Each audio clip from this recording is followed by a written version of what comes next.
filosofi manusia tidak banyak nilainya.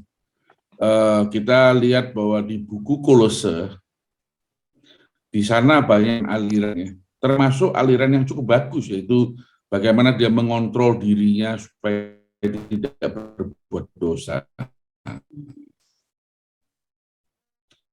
Terus melalui surat Kolose, dia mengatakan itu tidak filosofi hanya satu, yaitu Tuhanlah adalah filosofi kita, adalah pusat kehidupan kita, di mana waktu di perjanjian lama, Bani Israel yaitu pilihan Allah, dia hidupnya semua mengelilingi kemah ya, bahwa itulah mereka punya kehidupan.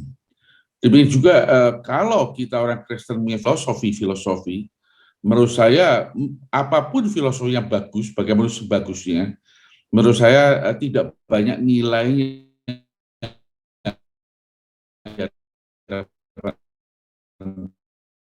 Tuhan. Apa nilainya itu adalah kalau kita tahu bahwa Paulus menulis surat, kalau Ibrani itu termasuk dia yang tulis, maka di dalam perjalanan dia ke Damaskus ya, di mana Tuhan memberikan wahyu ilahi. Dan saya sudah buat buku ya, yaitu Paulus tidak menolak panggilan surgawi, akan segera saya luncurkan melalui Gramedia. Ya. Jadi filosofi orang Kristen kita bukan filosofi Greka ya, Socrates, Aristoteles ya, tetapi kita filosofi yang satu, yaitu di Alkitab. Yang dicantumkan di Alkitab itu yang terutama, yang di luar Alkitab itu semua tidak banyak nilainya di hadapan Tuhan. Saya appreciate sekali ya, pagi kalian bisa kumpul ya, lalu berdoa ya. Ini soal yang sangat rare ya, sangat jarang ya. Khususnya sekarang di dalam zaman yang bengkok ini, penuh dengan godaan-godaan. Saya selalu sharing dengan jemaat saya. Zaman Paulus mungkin godanya tidak begitu besar ya, tapi zaman waktu itu kelihatannya iblis atau kekuatan gelap menggunakan penganiayaan untuk menekan Paulus untuk meninggalkan keyakinan dia. Tetapi apa yang didapat kita tahu bahwa setelah Paulus selesai dalam sejarah gereja, lalu timbullah banyak believer yang luar biasa ya, baik itu missionary, baik itu brethren ya, mereka mutlak untuk Tuhan. Lalu menurut saya sekarang iblis ini menggunakan cara lain. Justru iblis sekarang tidak lagi menggunakan penganiayaan, karena penganiayaan justru membuat orang Kristen jauh lebih kuat imannya, jauh lebih devotion ya, mempersembahkan diri. Mereka ingin mati martir ya, untuk membela kebenaran. Kita lihat Yakobus yang muda, setelah Tuhan dibangkitkan ada Stefanus. Tapi sekarang iblis menggunakan godaan, yaitu choice, pilihan. Manusia diberikan pilihan begitu banyak. You bisa kerja ini, bisa kaya, you bisa kerja ini, bisa makmur ya. Inilah yang dipakai oleh iblis menurut observasi saya untuk menjatuhkan iman dari seorang Kristen. Inilah yang bahaya pada zaman sekarang. Jadi kelihatan penganiayaan sudah tidak terlalu galak, tapi yang justru iblis menawarkan suatu hal yang baik, yaitu Anda bisa memiliki karir, 1000 macam karir, dengan digital ekonomi, dengan globalisasi, manusia mudah kaya, dan itulah yang menjatuhkan iman orang Kristen. Tapi puji Tuhan ya, pagi ini saya menyaksikan ada sekelompok orang ya, hati masih bersih ya, pagi bisa kumpul bersama ya, berdoa bersama. Itu very exceptional. Yang seperti yang kita bilang bahwa ini adalah suatu terang di dalam kegelapan. Untuk itu kita panjatkan segala puji syukur kehadirat Tuhan. Maka itu saya ingin meralat bahwa kenapa saya cerita mengenai kehidupan, yaitu saya dibentuk oleh 4 faktor. Satu adalah ibadah. Menurut saya ibadah saya tempatkan di pertama. Ibadah itu yang saya tekankan selalu, bahwa ibadah itu adalah hubungan kita dengan Sang Pencipta, atau kalau kita bilang dengan Allah Jehovah, atau dengan Juru Selamat Kristus, Yesus Kristus. Itulah yang paling mustika. Di sanalah kita lihat, kita lihat dari Markus pasal 1 ya, Tuhan pagi-pagi sudah datang ya. Padahal Tuhan adalah anak Allah, dia penuh kuasa, tapi dia masih berdoa. Pagi dia mendekatkan diri dengan Bapa Allah ya. Kita lihat Musa ya. Musa waktu memimpin Bani Israel keluar dan di wilderness ya. Banyak hal Musa tahu itu adalah kehendak Tuhan ya. Tapi dia tidak berani mengambil putusan. Setiap kali dia tetap tanya kepada Allahnya, bagaimana ini boleh dilakukan atau tidak. Padahal itu yang dia lakukan betul kehendak Tuhan, dia tahu. Maka tapi dia tetap menempatkan diri bahwa dia perlu datang ke hadapan Allah untuk memohon ya, bimbingan, mohon persetujuannya, mohon endorsement-nya. Inilah contoh Musa yang terbaik ya. Saya melajari perjanjian lama di kitab khususnya kitab Keluaran ya. Bahwa dibagi 40 tahun 3 bagian ya. 40 tahun pertama Musa adalah orang yang menggunakan kepandaian dia. Dia telah belajar semua pengetahuan Mesir ya. Semua yang dia kerjakan adalah karena kemampuan dia. 40 tahun kedua, Tuhan memereteli dia, beritahu kepada dia bahwa you are nothing, you are nobody. Untuk memereteli Musa itu perlu 40 tahun. Dia terus dirubah, dibentuk.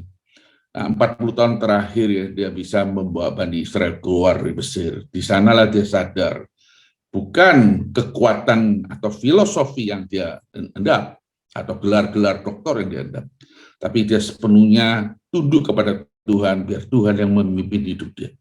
Dan itu sangat bernilai di hadapan Tuhan ya. Di sana ada hukum Taurat dan lain-lainnya, kita tahu Musa ya. Inilah satu hal yang luar biasa. Jadi saya syirik pertama adalah kita punya ibadah.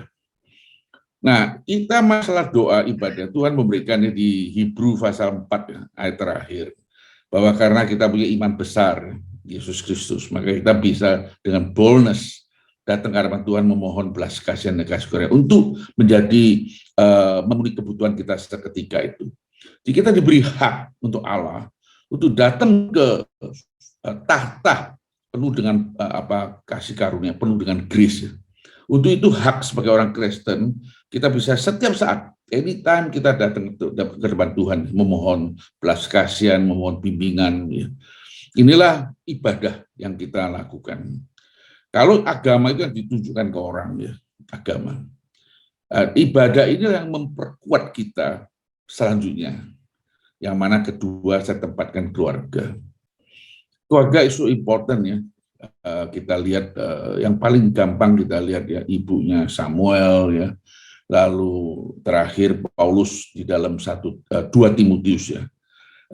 Memberikan semangat kepada Timotius karena Timotius waktu itu sudah mulai merasa takut ya. Dia lihat banyak pekerja Tuhan meninggalkannya.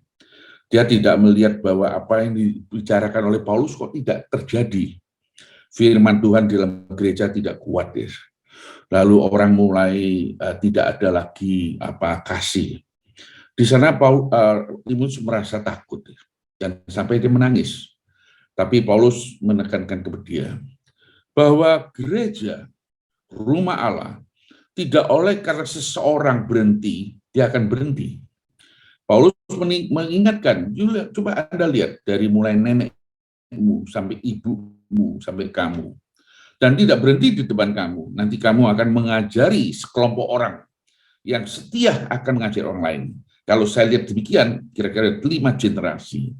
Bahwa rumah Tuhan, kesaksian Tuhan tidak akan berhenti oleh seorang tokoh atau seorang pendeta yang terkenal meninggal, lalu kesaksian Tuhan bisa lemah. Tidak. Itulah yang dijanjikan di 2 Timotius. Paulus memberikan semangat kepada Timotius. Paulus.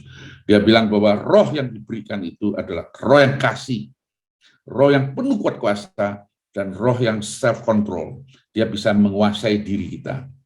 Inilah keluarga. Maka itu kita perlu mengajari anak-anak kita, tidak hanya kita yang beribadah, tidak hanya kita yang melayani Tuhan, tapi kita mengajari turunan kita, supaya baik-baik, supaya mereka tidak salah jalan, seperti apa yang diceritakan di Perjanjian Lama. Bahwa kita perlu ajarin mereka, supaya mereka belajar dari muda, dari kecil, ya. Mereka sudah mulai beribadah dengan baik. Di sini saya lihat ya, Kristen jauh lebih liberal. Kalau Katolik ya, saya lihat luar biasa. Katolik itu jarang mengabarkan Injil, tapi angkanya terus tambah. Kenapa? Keluarga mereka mengharuskan anaknya itu, ya harus ikut Katolik. Ini saya tidak bilang salah betulnya, tapi saya lihat ini contoh yang baik.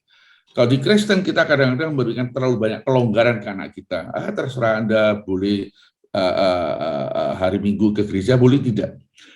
Tetapi Katolik sangat ketat, which saya appreciate ya in this aspect ya, bahwa kita mengajar generasi kita supaya generasi kita menjadi baik, takut kepada Tuhan, generasi yang taat kepada Tuhan, generasi yang mengasihi Tuhan. Ini yang kita punya tanggung jawab. Maka itu keluarga tidak sekedar kita bicara kemakmuran keluarga, nama besar keluarga, tapi keluarga yang kusuk, keluarga yang beribadah, keluarga yang takut pada Tuhan, keluarga yang memberikan satu testimoni yang baik, bahwa keluarga yang si A, si B ini luar biasa. Suami istri melayani Tuhan, anak-anaknya semua baik, dan semua beribadah dengan baik. Inilah keluarga yang saya tekankan di dalam saya punya biografi maupun saya punya sharing di mana saya berada. Ketiga, saya cerita mengenai karir. Karir itu bukan sekedar kita cari uang menjadikan luar biasa kita kaya. Di dalam beberapa kuliah umum yang saya berikan di universitas, saya bilang adalah sangat memalukan bagi seorang manusia yang mati di dalam kemewahan. Jadi kalau manusia mati dalam kemewahan itu hal yang sebenarnya memalukan, bukan membanggakan. Ini penting untuk kita tahu. Dan mungkin Bapak Ibu dengan segala hormat ya, segala rendah hati, saya orang Indonesia satu-satunya dari 70 juta rakyat Indonesia, saya satu-satunya orang Indonesia yang telah tanda tangan giving pledge di Amerika yang menyerahkan, yang bersedia menyerahkan 50% harta saya kepada hal sosial. Di Indonesia masih satu orang, Singapura tidak ada, Malaysia ada satu. Ini diprakasari oleh Warren Buffett dan Bill Gates, namanya Giving Pledge. Jadi saya tak pernah tanda tangan secara akte resmi ya, di Seattle waktu saya tanda tangan disaksikan oleh Bill Gates. Jadi karir itu bukan sekedar coba kita cari uang sekaya mungkin ya, supaya kita bisa menimbun sampai generasi ke-14. Tidak demikian.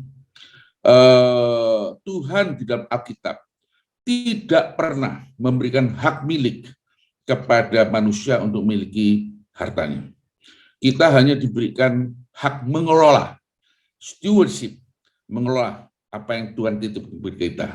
Ini penting ya untuk setiap orang Kristen tahu.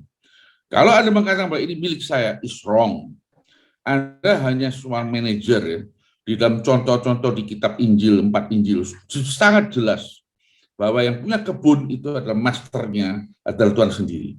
Kita adalah pengolah. Maka kalau kita sebagai pengolah, kita perlu mindset hari ini berubah mindset kita. Bahwa harta itu adalah milik Tuhan, hanya diserahkan kepada kita untuk diolah, maka kita perlu hikmat, bukan hikmat manusia, kita perlu hikmat ilahi, supaya kita bagaimana mengelola. Kita mungkin tidak 5 talenta, tapi jangan menjadi 1 talenta, tapi jadilah 2 talenta. Karena 2 talenta itu dia punya reward sama dengan 5 talenta sama, yaitu setia, punya wisdom mengelola harta ini. Itulah yang saya bilang karir. Maka karir itu kita bagaimana mensejahterakan karyawan kita. Jadi saya berikan sedikit sharing dan suka kesaksiannya. Di perusahaan saya sering saya dengar ya, tidak sengaja ada karyawan yang terendah, yaitu sopir ya. Dalam tugas dia meninggal dunia, dalam tugas. Saya dengar gitu ya, saya segera tidak pakai banyak pikir, saya segera kasih tahu sekretaris saya ingin ketemu istrinya ya. Dan kalau ada anaknya, tolong anaknya dibawa. Dan beberapa hari kemudian istrinya datang, seorang muslim ya, kebanyakan orang muslim, bawa anaknya ada 1-2 ya, kecil sekali. Saya lihat ya, saya bilang saya ikut berduka cita ya, suami ketabrak mobil. Tapi saya langsung mengambil putusan ya, tidak mengikuti peraturan perusahaan atau peraturan buruh ya, atau peraturan tenaga kerja. Saya beritahu dia, saya bilang begini Bu, ini uang pensiunnya Bu ya, sudah diperhitungkan. Tapi di luar itu Bu, saya ingin memberikan tambahan. Ibu 2 tahun yang ke depan, Ibu tetap terima gaji Bu, ya 2 tahun supaya Ibu tidak kaget ya. Jadi Ibu terima gaji itu uang pensiunnya jangan dipakai Bu. Gaji ini pakai untuk membina usaha sehingga Anda bisa mulai hidup ya tanpa suami. Kedua adalah anak Anda selama saya masih sehat ya, saya akan sekolahkan sampai SMA. Ya itu tanggung jawab saya dan itu saya lakukan ya.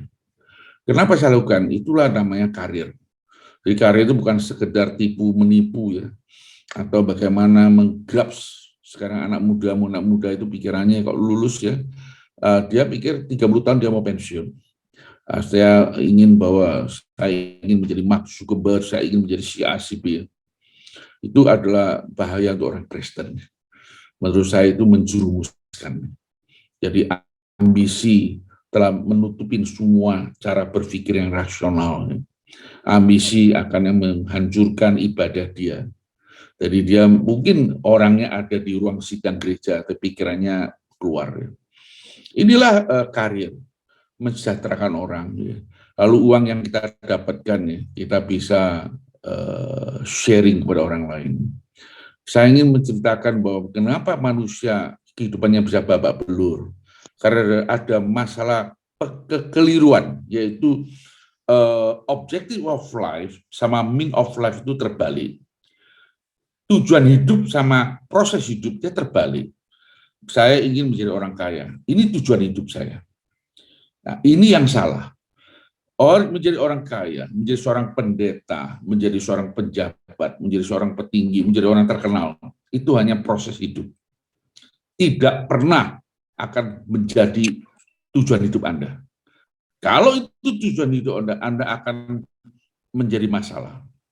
Itu hanya mean of life, process of life, suatu bejana, suatu vehicle yang Anda pakai untuk sebuah tujuan hidup. Tujuan hidup manusia cuma satu, yaitu menciptakan nilai tambah, menciptakan kebahagiaan, menciptakan kesejahteraan untuk banyak orang. Ini yang penting. Kalau ini tujuan hidupnya, Anda menjadi salon berkat yang dipakai oleh Tuhan untuk memberkati hidup banyak orang, maka hidupmu akan kristal, hidupmu akan solid. Waktu Anda doa, Anda solid. Saya tahu banyak orang Kristen yang nanti saya di keset ya, gereja keset saya akan bahas mengenai Matius pasal 16, di mana Tuhan tanya kepada murid-muridnya, siapakah aku menurut orang luar? Mereka jawab ini harus Jeremy, inilah malaikat nabi, bla bla bla bla. Karena apa? Mereka melihat Tuhan berkuasa, bisa menyembuhkan seperti Isaya, bisa datangkan hujan, bisa stop hujan, bisa menyembuhkan, dan seperti Nabi Jeremia yang menangis untuk Yerusalem. Dia lihat Tuhan seperti begitu. Dan tidak terlalu pusing. Tuhan tanya, kalau menurut kalian siapakah aku? Nanti aku akan sharing nanti di 1 Desember mungkin di keset. Maka karir itu adalah ada proses hidup kita yang kita pakai untuk menciptakan kebahagiaan, menciptakan nilai tambah untuk orang banyak. Ini karir. Terakhir, social work. Saya tidak mampu mengatakan bahwa saya filantropik. Itu terlalu luxurious untuk saya dan terlalu agung untuk saya. Saya mengatakan bahwa social work itu pekerjaan baik. Selalu saya tekankan bahwa dalam hidup ini ada hal-hal yang Anda tidak bisa pilih. Misalnya Anda lahir di keluarga mana, kapan lahirnya, di tempat mana, itu adalah kedaulatan Allah. Itu adalah administrasi Allah yang tidak satu orang manusia yang mampu yang diperbolehkan menyentuh. Itu adalah administrasi Allah. Itu adalah politik Allah yang manusia tidak bisa sentuh. Tapi Allah ada bagian kedua, yaitu grace, kasih karunia. Ini Anda boleh pilih. Maka hari ini saya kasih tahu kalian, mungkin dalam hidup kalian, kalian jangan memikirkan ini. Tapi mungkin melalui pagi ini, Anda perlu jatuhkan pilihan, yaitu yang Anda mampu. Pilihan adalah Anda menjadi baik atau menjadi tidak baik. Saya telah menjatuhkan pilihan saya puluhan tahun yang lalu, saya ingin jadi baik. Maka itulah yang saya bisa pilih. Maka saya ingin menjadi social work itu pekerjaan yang bisa membantu banyak orang. Dan mohon maaf lagi, saya mungkin satu-satunya pengusaha Indonesia, mungkin satu-satunya. Saya sudah ke perbatasan Irak, ke perbatasan Syria, saya sudah ke Libanon, saya sudah memberikan bantuan ke pemerintah Libanon, Palestina. Saya sudah memberikan bantuan kepada UNRWA, yaitu lembaga di bawah PBB yang membantu khusus adalah Palestina. Saya juga pengurus ketiga di dunia, orang ketiga di dunia sebagai eminent advocate dari UNHCR, United Nations High Commissioner for Refugee. Jadi saya keliling ke sana, saya 99,9% adalah orang Muslim. Tapi saya pikir itu is a good testimony, ada life testimony. Karena kehidupan orang Kristen cuma satu, yaitu life testimony, kesaksian hidup, bukan doktrin, kesaksian hidup. Dan saya sudah ke sana, saya kumpul sama refugee, saya pernah bantu satu keluarga Muslim, ya, anaknya 5, saya angkat sebagai cucu angkat. Dan saya bangunkan rumah di Damaskus. Dan mereka sekarang sudah repatriasi ke Damaskus, sudah hidup dengan baik. Itu adalah sukacita yang luar biasa. Filantropik terlalu agung untuk saya. Saya tidak punya luxury qualification untuk disebut filantropik. Saya hanya melakukan social work. Dan 4 hal ini tidak terkotak-kotak. Tidak ada jam ini di karir, jam ini di ibadah. 4 ini membaur masuk ke daging saya. Jadi waktu saya kerja, saya bisa ibadah. Waktu saya kerja, saya bisa membantu orang. Dan tidak seperti, oh ini Jumat ya, banyak orang Arab Jumat itu tidak kerja, dia kerja sosial. Dia di tenda, dia di Arab, dia taken semua, termasuk Prince Awalid ya, yang pernah cerita sama saya pribadi. Dia bilang dia Jumat tidak kerja, dia taken semua permohonan bantuan. It is good menurut saya, is good.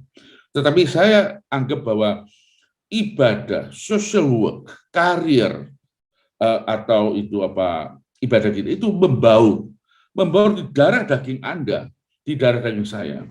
Anda mungkin secara fisik Anda lagi kerja, tapi tidak berarti Anda bilang nanti ibadah nanti aja, nanti social work nanti aja, keluarga nanti aja. Tidak demikian. Saya beri satu kesaksian mungkin bisa mendorong. Satu hari saya diberitahu oleh panatua gereja saya bahwa ada anak muda namanya David, orang ini masih hidup sampai sekarang. Dia gagal ginjal dan cuci darah. Cuci darah, dia anak yatim, tinggal di rumah pamannya. Jadi pamannya yang keluar uang. Untuk biaya cuci darah itu waktu itu mungkin sekarang masih kurang lebih sama ya. Satu bulan kira-kira 6 juta, 7 juta ya, itu dialisis.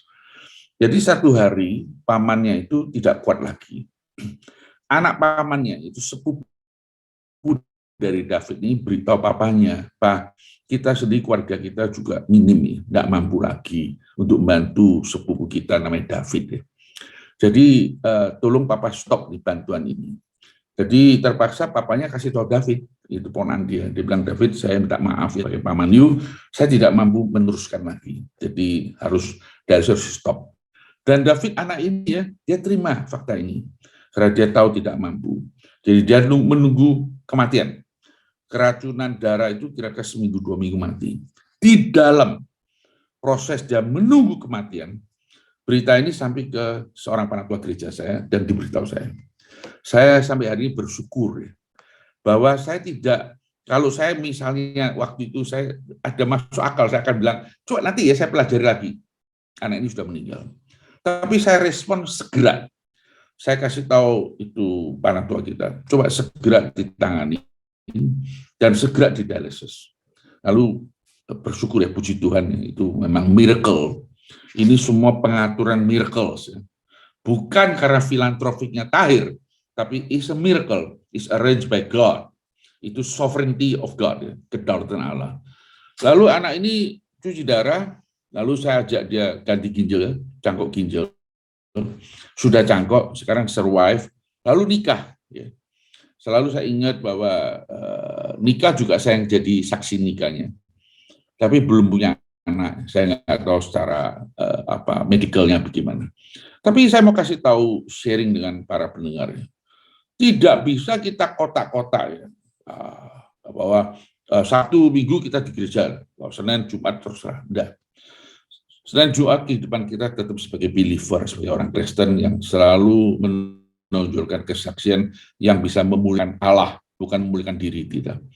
Jadi dalam karya, dalam perjalanan, saya sering sekali, bukan sekali, sering sekali Saya stop di tengah jalan, saya berikan bantuan. Jadi dulu saya masih pakai pengawal saya kaget. Gitu.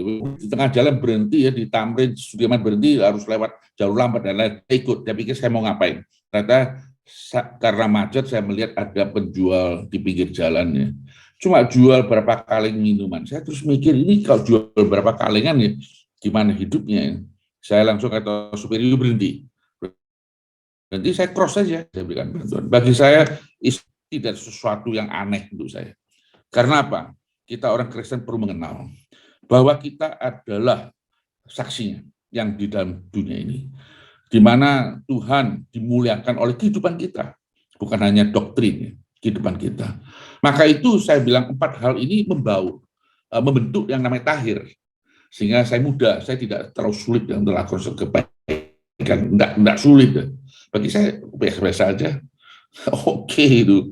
Ini tugas saya dan untung saya belum bangkrut, tapi oke. Dan saya tidak pernah dalam hidup saya lihat orang dunia ini yang menjadi miskin oleh karena kebaikan dia. Tidak pernah. Tapi saya lihat banyak konglomerat miskin karena kegirinan, kerakusannya sudah terlalu banyak. Kita lihat berapa gejolak ekonomi. Maka saudara-saudari yang kukasihi, bahwa 4 hal inilah membentuk namanya tahir. Tidak hal yang khusus ya. Jadi saya kalau jujur, kalau dalam banyak occasion saya dikenalkan sebagai filantropik, saya jujur saya agak merinding. Karena I don't have this qualification. Saya hanya menjalankan kehidupan orang Kristen. Saya ingatkan bahwa dalam 2 Korintus pasal 8 pasal 9 ya, Paulus menggunakan 2 ayat, 2 pasal itu menceritakan sebuah kesaksian bahwa gereja Makedonia diberkati. Kitab ya. Menurut banyak pendeta punya khususnya prosperity gospel ya. Ini aliran kemakmuran ya. Wah, saya doa, saya usaha saya kurang ya, tapi saya doa, wah Tuhan berkati. Lalu saya doa Tuhan kasih saya kesempatan. Mohon maaf ya. Saya kira dia enggak baik-baik baca Alkitab. Di Alkitab itu perjanjian baru, semua yang melayani Tuhan itu hidupnya susah. Gitu. Nggak ada yang makmur.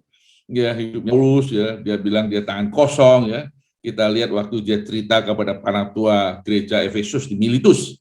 Karena dia tahu ini perjalanan dia terakhir. Dia panggil para tua itu. Dia bilang, tangan saya kosong. Saya kerja keras untuk menghidupkan saya dan menghidupkan sepekerja.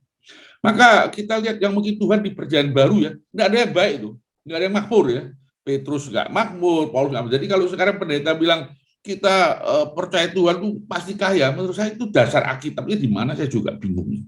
Lalu ada versi lagi bahwa kita nggak boleh kelihatan miskin, harus kelihatan kaya supaya Tuhan dimuliakan. Itu lebih, menurut saya orang Jawa bilang lebih gendeng lagi. Itu aliran sesat semua.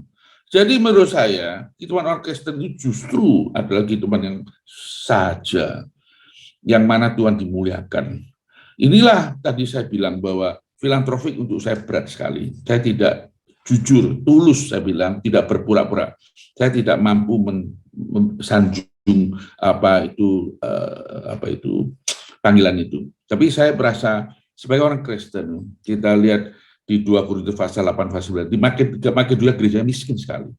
Tapi dia dengar ya, musuh buyutannya dia itu orang Israel. Tapi sudah percaya Tuhan, menjadi gereja di Yerusalem, mengalami itu kekeringan ya, kekeringan sangat tidak ada bahan makanan. Nah, orang-orang kafir ini yang sudah percaya Tuhan, dia bilang wah, itu orang Israel itu kurang ajar ya. Dulu kita dianjing-anjingkan, dulu di restoran Israel ya ditulis anjing dan orang kafir tidak boleh masuk. Sekarang mereka dapat hukuman dari Tuhan, ya kan? Nah, biarin bersyukur kita. Tidak.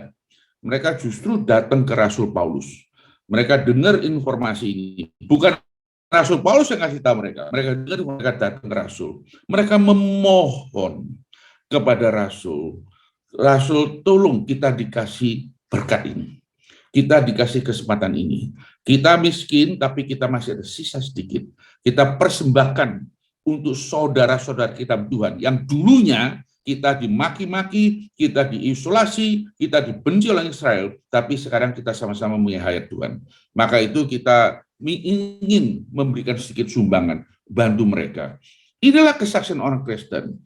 Maka saya ingin ya menggunakan kesempatan ini men-sharing bahwa 4 hal itu membentuk masuk ke darah daging kita. Jadi kehidupan orang Kristen bukan kehidupan hari Minggu. Kehidupan Kristen ada tiap hari. 1 hari 24 jam. Anda bisa melakukan semua kebaikan untuk memuliakan Tuhan dalam kehidupan. Jadi tidak ada jamnya, tidak ada bilang jam ini saya ini dulu. Demikian juga keluarga. Kalau keluarga itu adalah keluarga yang devoted, keluarga yang ada persen, sehingga keluarga itu menjadi harmonis, keluarga itu menjadi suatu kesaksian yang strong family, bukan family yang makmur ya. Di Surabaya ada apa itu? Happy. Nah, saya jujur aja hal-hal kayak gitu-gitu itu ya, saya aneh-aneh itu saya nggak bisa terima. Yang namanya happy family adalah you ada di dalam Tuhan. Semua kita punya kebenaran, semua filosofi hidup kita, semua kelakuan kita, dasarnya cuma satu, adalah Alkitab. Itulah menurut saya, itulah namanya filosofi. Filosofi kita ya Alkitab. Apa yang dikatakan Tuhan kita ya, apa yang tidak ada di Alkitab kita bilang no. Maka itu kita bisa menjalankan hidup yang simpel tapi penuh dengan sukacita. Saya tiap kali, saya bangun juga jam 5, jam 5 kurang. Tapi karena dia bilang jam 5 sudah hadir, saya jujur aja saya agak stres nih. Saya takut kelewatan waktu, saya enggak pakai alarm. Jadi sekarang saya posisi di Singapura. Jadi jam 4 waktu Singapura saya udah bangun, itu waktu kalian jam 3. Saya pikir-pikir, wah ini kok meleset ya. Saya bisa ditegur Lydia gitu. Jadi saya juga nggak kenal Ibu Lydia itu siapa sebetulnya gitu. Tapi kita bersyukur ya, kita adalah saudara-saudari dalam Tuhan, which is very sweet ya. Anda perlu tahu bahwa sebuah gereja, sebuah kesaksian bisa kuat bukan karena di dalam ada tokoh, bukan ada orang kayanya, bukan ada orang pinternya, bukan karena penjabat, tapi gereja bisa kuat hanya karena ada 2 hal, yaitu Anda boleh baca Alkitab ya, saya semua pakai Alkitab, yaitu di kitab Kisah Para Rasul pasal 20.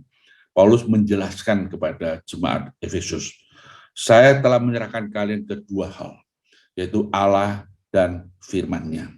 Waktu Paulus menulis firman-Nya, ini aneh ya, saya mau tanya sama pendeta, dia menulis bahwa word of grace, firman yang penuh dengan kasih karunia. Biasanya kita cerita firman Tuhan, kita selalu refer kepada kuat kuasa. Kita bicara firman itu ada hayatnya, ada kehidupannya. Firman itu penuh kekudusan. Tapi Paulus tidak menggunakan istilah ini. Paulus menggunakan bahwa di dalam gereja bisa kuat, sebuah kesaksian Tuhan bisa kuat, sebuah rumah Tuhan bisa kuat, sebuah gereja bisa kuat, karena ada kadar Allah yang begitu besarnya, dan kedua, penuh dengan kasih karunia. Antara kaum saleh saling mengasihi, antara kaum saleh penuh perhatian satu sama yang lain, dan itu gereja baru bisa kuat. Saya ulangi, gereja kuat bukan karena ada orang kaya di dalam, ada orang terkenal di dalam, ada penyumbang besar di dalam, lalu membanggakan, wah gereja kita gedungnya itu luar biasa, karena ada penyumbang si A, si B. Tidak. Itu tidak ada dasar Alkitabnya. Gereja adalah tubuh Kristus, di mana 4 Injil menjelaskan Tuhan di atas bumi, lalu Tuhan dibangkitkan, dan Tuhan tetap bekerja, tapi melalui jemaatnya, melalui Roh Kudus, melalui gerejanya. Maka itu gereja perlu kudus, gereja perlu kusuk, gereja perlu penuh ibadah, gereja perlu penuh kadar Allahnya. Maka gereja baru bisa menjadi kuat.